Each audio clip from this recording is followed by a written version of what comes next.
Hello there. In this video, I will tell you the story of how a screw almost screwed with Apple's business and what we can learn from this. I will be right back.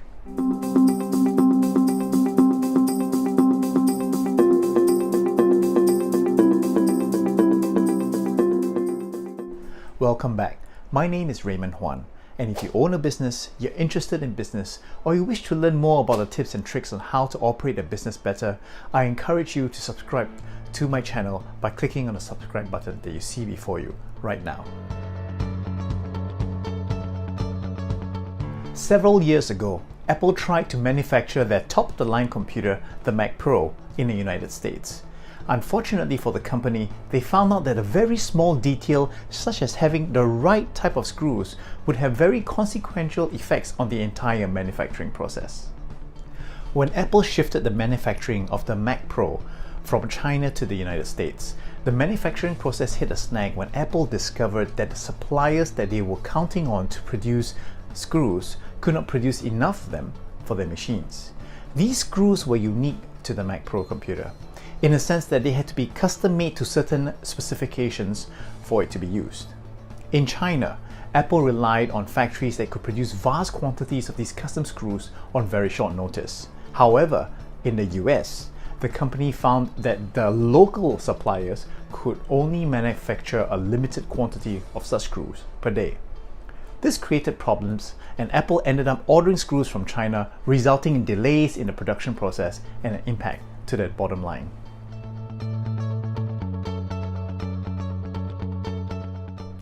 Do you know the saying that no plan survives its initial implementation?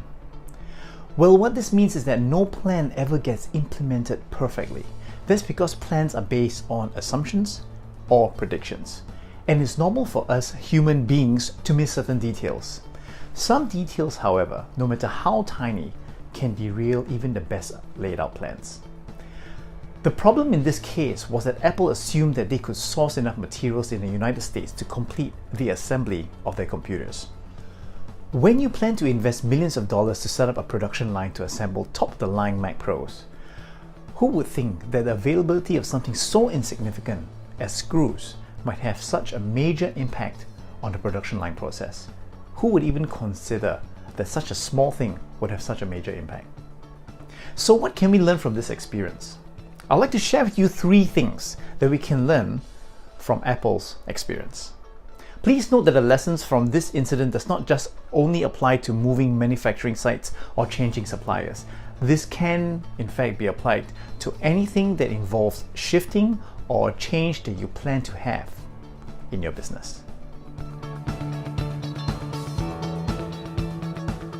The best way to derail a plan is to make them based on faulty assumptions.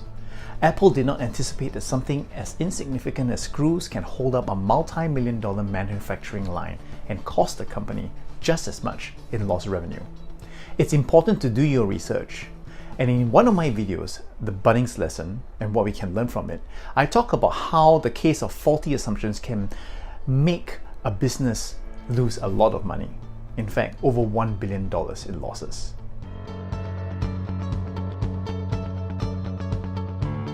Keeping a positive outlook is a good trait, but please remember to keep your enthusiasm in check, particularly when it hampers you from being realistic or pragmatic when called for.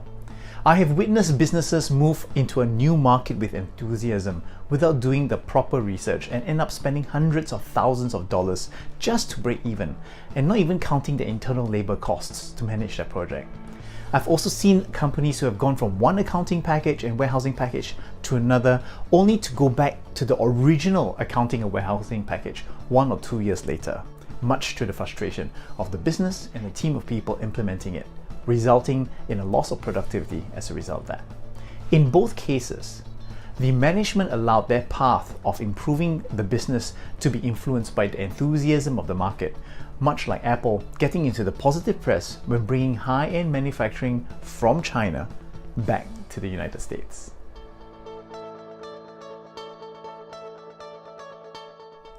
Murphy's Law states that anything that can go wrong will go wrong. We can always depend on good old Murphy to just spice things up a bit. When you plan to move ahead into different markets or plan to introduce a new software products that could radically change the way your business operates, religious and thorough planning in the front end, that is before you decide to implement it, could save you a significant amount of time and resources than trying to tie up loose ends at the back end of things. Manage your assumptions and expectations and prepare for good old Murphy. Or like Apple, something as insignificant as a screw can you. If you're interested to know more about what a business has to go through when facing exponential growth, you can download the first chapter of the book, From 20K to 2 million in 2 years, absolutely free by visiting my website. The chapter talks about the differences between a good and a great business and puts up questions that make you consider how you can turn your business from good to great.